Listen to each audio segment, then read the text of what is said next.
Assalamu alaikum, dear viewers, especially students of 8th class BHS Badrhar. मैं आपका teacher Morris रज़ा और आज science subject से हम दूसरा लेसन स्टार्ट कर रहे हैं और ये लेसन जो है it is the food production and management कि दरअसल फूड प्रोडक्शन क्या है, कैसे इसको हम मैनेज करते हैं, कौन कौन सी टेक्निक्स इस्तेमाल करते हैं, क्या स्टेप्स हम इनिशिएट करते हैं ताकि जो बेटर यील्ड है, हाई क्वांटिटी है, वो हम क्रॉप्स की हासिल कर सकें। तो आज इसका हम इंट्रोडक्शन थोड़ा सा पढ़ेंगे, अंडरस्टैंड करने की कोशिश करेंगे। हमारे लिए जो बॉडी का फ्यूल है, जिसकी मदद से सारी मेटाबॉलिक फंक्शंस जो है जो कैरी आउट होती है ह्यूमन बीइंग्स में, and that fuel it is actually the food. Yes, जो फूड है ये हमारी बॉडी का एनर्जी कंटेंट प्रोवाइड करता है, जिसकी बदौलत हमारी बॉडी जो है डिफरेंट फंक्शंस कैरी करती है। For example respiration, digestion, excretion या बाकी जो बॉडी में डिफरेंट फंक्शंस कैरी आउट होती है। But why do we get this food from?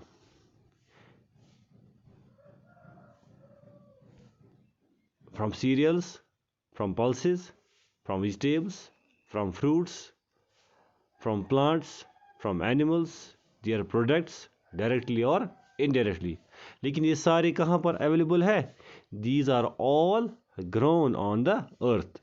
Yes, तो अर्थ पर ये सारे जो प्लांट्स यानी के प्रोडक्ट्स जो है they are grown on the earth. But who grows them?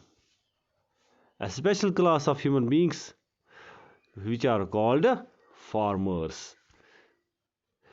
लेकिन इसके साथ साथ प्लांट्स के साथ साथ हम जो फूड है वो हम एनिमल्स से भी हासिल करते हैं या इनके प्रोडक्ट्स को भी हासिल करते हैं। Like we eat flesh, like we eat eggs, meat. तो ये जो है हम इन एनिमल्स से भी हासिल करते हैं। तो animals are also the source of food for the human beings. लेकिन इन एनिमल्स की केयर जो है वो ह्यूमंस करते हैं, उनको रेयर करते हैं, इनको मैनेज करते हैं ताकि इनसे हम फूड जो है हासिल करते हैं। इसका मतलब है प्लांट्स भी और इनके प्रोडक्ट्स भी और एनिमल्स भी, इनके एनिमल्स जो है उनके प्रोडक्ट्स भी हमारे लिए इस्तेमाल होते हैं as a source of food, as a source of fuel for our body to carry out different metabolic activities. And all these plants, जैसे मैंने आपको अभी बोला, and animals they provide food as fuel to our body. लेकिन सारे humans जो है वो प्रोड्यूस फूड नहीं कर सकते एवरी डे। हर एक इंसान अपने लिए रोज़ रोज़ ज़मीन नहीं खोद सकता है और हर दिन वो अपने लिए फूड तैयार करेगा। It is not possible, and for that we need farmer friends. जो ऐसे लोग हैं कि जो फूड करते हैं, produce for the entire population, तमाम लोगों के लिए फूड प्रोड्यूस करते हैं, मेहनत करते हैं, मशक्क़त करते हैं खेत खलियान में, और जिसकी वजह से they raise different type varieties of crops as a source of food for the human beings. लेकिन जितनी दुनिया की आबादी इंक्रीज़ होती जा रही है, the demand of food it is also increasing, and what is there, we need to produce a large quantity of these crops. हमारे लिए जो फूड के ज़राए हैं उनको भी इंक्रीज़ करना है, लाजमी बन गया है, बिकॉज जो पॉपुलेशन है वो दिन ब दिन इंक्रीज़ हो रही है। इस डिमांड को पूरा करने के लिए जो फार्मर्स हैं उनको भी वो भी ज़्यादा मशक्क़त करते हैं. They use highly improved varieties of seeds, they use techniques, they use technology, and by this they raise the large scale production of food varieties. Now what signifies food production? इसके लिए हमारे लिए तीन steps जो है which are important. First, we need a regular production. हमारे लिए जो food है it should be available on regular basis. हर दिन इसको हमें जो quantity है वो कम नहीं होनी चाहिए. That means farmers के through जो food produce होता है it should be available around the clock. इस तरीके से इसका प्रॉपर मैनेजमेंट होना चाहिए.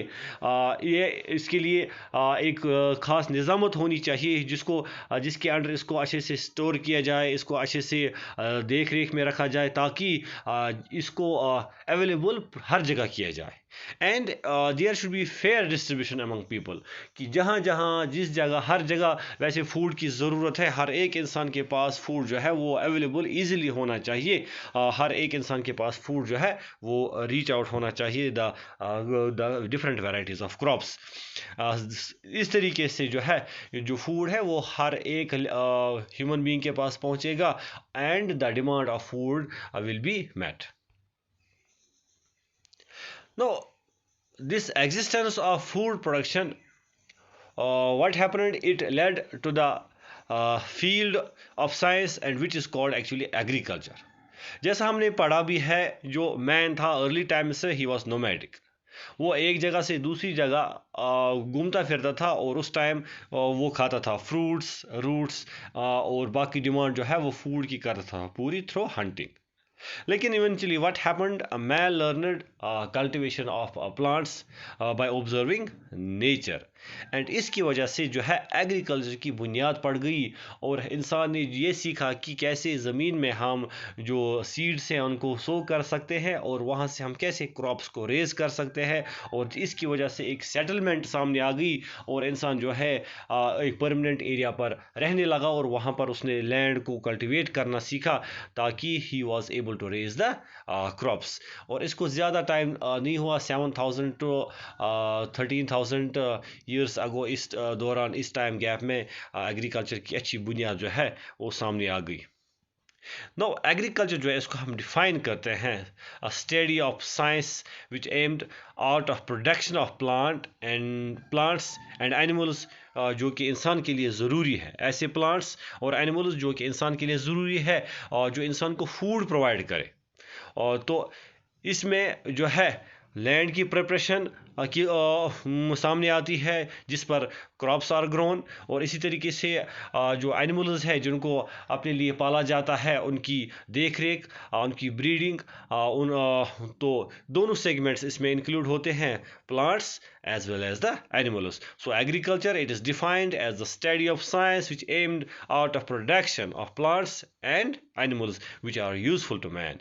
So इसमें include है the preparation of land which on which crops are grown and besides the breeding and management of plants. Now what are crop plants? क्योंकि crop plants की हम बात कर रहे हैं कंटिन्यूसली. क्रॉप प्लांट्स क्या है एक्चुअली? जब किसी प्लांट की सीड जो है जब एक लार्ज स्केल पर इनको ग्रो किया जाए तो हम उनको क्रॉप्स बोलते हैं. फॉर एग्जांपल हम पैडी की कल्टीवेशन करते हैं, हम व्हीट की कल्टीवेशन करते हैं, इसी तरीके से हम पल्सेस की कल्टीवेशन करते हैं. लार्ज स्केल पर हम लैंड के एक पीस पर इनके सीड्स जो है इनको सो करते हैं and we raise crops there. और उस तरीके से जो जब सीड्स जो से हम क्रॉप्स रेज करते हैं लार्ज स्केल पर on a particular piece of land, we say they become crop plants. लेकिन क्रॉप प्लांट्स को रेज करने के लिए जिसकी वजह यह है कि वी नीड गुड यील्ड. जो फार्मर है उसको सर्टन स्टेप्स इनिशिएट करने होते हैं वहाँ पर. And where these steps they include right from the sowing of seeds to harvesting, बीज बोने के टाइम से फसल काटने के टाइम तक इसको इम्प्रूव टेक्नोलॉजी की ज़रूरत है, इसको बेहतरीन टेक्निक्स की ज़रूरत है, सिग्निफाइड टूल्स की ज़रूरत है जो कि वहाँ पर इस्तेमाल होते हैं, बिकॉज टूल्स की मदद से, फर्टिलाइज़र्स की मदद से, मैन्योर की मदद से वहाँ पर जो यील्ड है क्रॉप्स की that should be high, because जितनी हमारे हमारी जो यील्ड है क्रॉप प्लांट्स की जितनी वो ज़्यादा होगी उतनी जो यहाँ पर बेटरमेंट है वो ज़्यादा होगी। और इससे क्या है कि बेटर क्वांटिटी जो है वो होगी, लेकिन and they should also be disease resistant varieties, when we will apply technologies, when we will apply pesticides, when we will apply insecticides, fertilizers, and we will use improved techniques, at that time our these seeds they will be disease resistant, they will be free from diseases, and there will be high yield of the crop plants, because that is the need, that is the demand of the agriculture का मकसद ये है कि हमारे पास जो plants and animals जो है जिनको हम इस यहाँ पर उनको यहाँ पर रेयर करते हैं, उनको जिनसे हम रेज करते हैं और अपने फील्ड्स में, वहाँ से जो क्रॉप प्लांट्स हैं उनकी यील्ड जो है वो हाई हो, तब जाकर हम बोलते हैं that agriculture practices are successful. And अभी भी हमारे मुल्क में लगभग 70% of the population is directly और indirectly dependent on the agriculture, and अभी भी जो है बैकबोन है एग्रीकल्चर सेक्टर जो है, it is the backbone of the Indian economy. तो इंशाल्लाह इंट्रोडक्शन में आज इतना ही, बाकी हम इंशाल्लाह कल पढ़ेंगे।